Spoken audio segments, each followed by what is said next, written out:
नमस्कार, मैं हूं आपके साथ जूही तोमर और आप देख रहे हैं न्यूज वन इंडिया। हाथरस हादसे के 4 दिन बीत जाने के बाद बहुजन समाज पार्टी अध्यक्ष मायावती ने बाबा साकार हरि पर जबरदस्त हमला बोला है। बता दें कि मायावती ने साकार हरि के खिलाफ सख्त एक्शन लेने की मांग उठाई है। मायावती यूपी की पहली ऐसी राजनेता है जिसने सूरजपाल जाटव उर्फ साकार हरि के खिलाफ कोई बयान दिया है, वो भी ऐसे वक्त में जब यूपी में विधानसभा की 10 सीटों पर उपचुनाव प्रस्तावित है और इन 10 सीटों पर बाबा साकार हरि का दबदबा है और यहां पर उनके समर्थक जीत हार में बड़ी भूमिका निभाते हैं।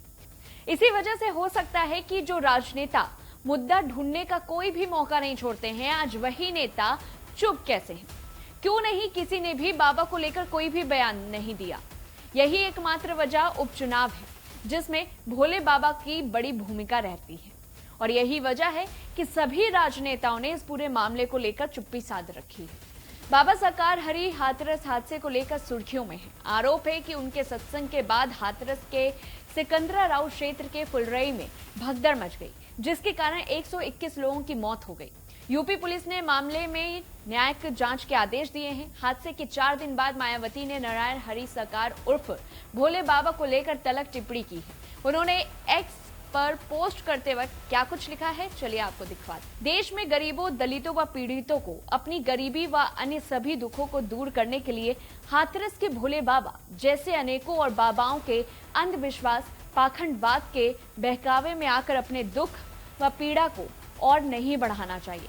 मैं सबको यही सलाह देना चाहती हूँ। मायावती ने आगे लिखा, इन तबकों को अपना दुख दूर करने के लिए बाबा साहेब भीमराव अंबेडकर के बताए हुए रास्ते पर चलकर इन्हें सत्ता खुद अपने हाथों में लेकर अपनी तकदीर खुद बदलनी होगी। इसके लिए इन्हें अपनी पार्टी बीएसपी से ही जुड़ना होगा, तभी ये लोग हाथरस जैसे कांडों से बच सकते हैं।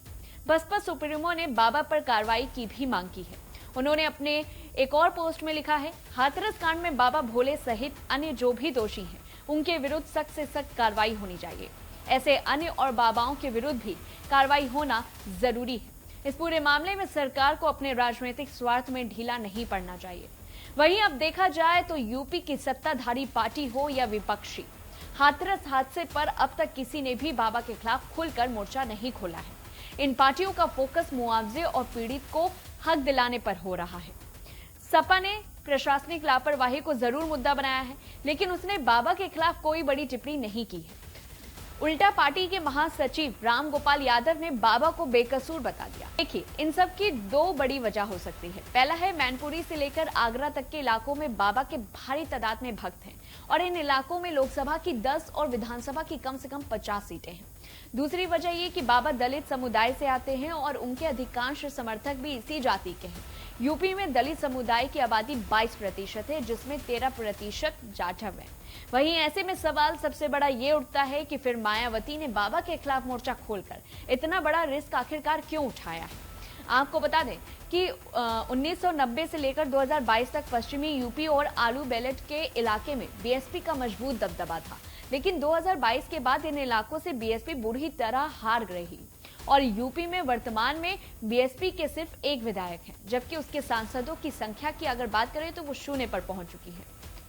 वहीं मायावती की पार्टी से जो एक विधायक चुनाव जीते हैं, वो भी पूर्वांचल इलाके से आते हैं। ऐसे में मायावती के पास इन इलाकों में खोने के लिए कुछ विशेष बचा नहीं है। मायावती बाबा पर निशाना साधकर अपने पुराने लॉ एंड ऑर्डर वाली इमेज से लोगों के बीच पहुंचने की कोशिश कर रही है। 2019 के बाद मायावती का वोट प्रतिशत लगातार घट रहा है। 2024 के लोकसभा चुनाव में मायावती की पार्टी को सिर्फ 9% मत ही मिले हैं।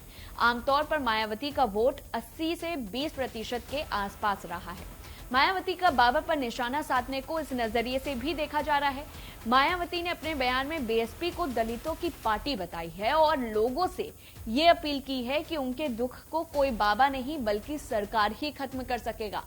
मायावती ने दलित मतदाताओं से बीएसपी के साथ आने की अपील की है और वहीं सीएसडीएस के मुताबिक लोकसभा चुनाव में मायावती को जाटव समुदाय का 44% और गैर जाटव दलित का 15% वोट मिला है। देखा जाए तो यूपी में लोकसभा की 17 और विधानसभा की 86 सीटें दलितों के लिए आरक्षित हैं। वहीं क्या लगता है, अगर मायावती ने इस मुद्दे को लेकर के आवाज उठाई है, इस मुद्दे को लेकर के मोर्चा खोला है, क्योंकि देखा जाए जो तमाम पार्टियां थी वो इस पूरे मुद्दे को लेकर के चुप रही हैं, किसी ने कुछ नहीं बोला। अखिलेश यादव की भी अगर बात करें तो अखिलेश यादव ने भी कुछ खास बयान नहीं दिया, और वहीं राम गोपाल की भी बात करें, जैसा कि मैंने अभी आपको बताया कि राम गोपाल यादव ने भी यही कहा है कि इसमें बाबा को उन्होंने दोषी बताया है, लेकिन मायावती ने मोर्चा खोल दिया है। क्या लगता है कि कहीं मायावती फिर से एक बार दलितों को अपनी ओर खींचने के लिए चाल चल रही हैं, या सच में जिनके परिजनों की मौत हुई है उनको लेकर के दयावान है? इस पूरी रिपोर्ट को लेकर के आपकी क्या कुछ राय है, हमें कमेंट बॉक्स में बताएं। तब तक के लिए देखते रहिए न्यूज़ वन इंडिया।